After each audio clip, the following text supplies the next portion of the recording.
All right, can you tell what this is? It's an orange, obviously, and I'm gonna show you how to get more juice out of all the marketing you're already doing without creating anything brand new. I'm gonna teach you the content multiplication framework. What this is gonna do is instead of you always trying to create the next new thing, I gotta create more blog posts, more tweets, more social, more grinder, more whatever, stop doing all that shit and take the things that you've already found that work and get a lot more juice, a lot more customers out of them. Let's just do a simple example. I did a podcast that was really popular, it's one of the most popular ones I've done, about things we've used at Sumo to grow our business.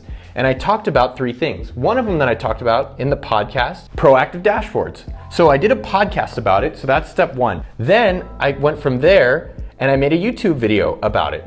So I talked about proactive dashboards. From there, I then take that and I make a blog post. And the reason I like multiplying this work is that not everyone wants to read a blog post, not everyone wants to listen to a podcast, not everyone is gonna watch YouTube, and people are all over the place.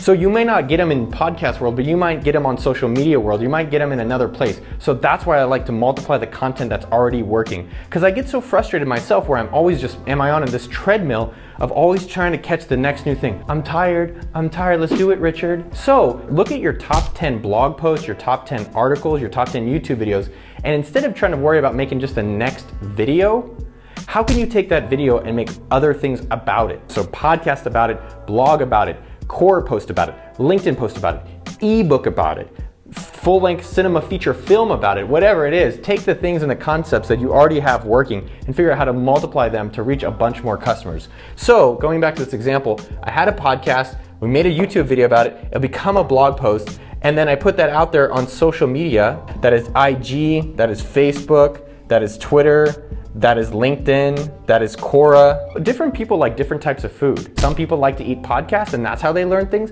Some people like to learn video. And so you want to give it to them in all formats possible. So if you love making podcasts, which is what I really like to do, then go and find other people to help you multiply your work. Can you find someone who's a great artist? Maybe you make slide shares. Can you find someone that's a great audio person? Maybe they actually make your podcast for you because you like making video. Or go on Fiverr and find, those drawing hands. Find someone to do that for you. So the point being is you don't have to do all the work for the content multiplication framework yourself. Just find the part that you really like to do, focus on that, and hire people to do the rest of it for you.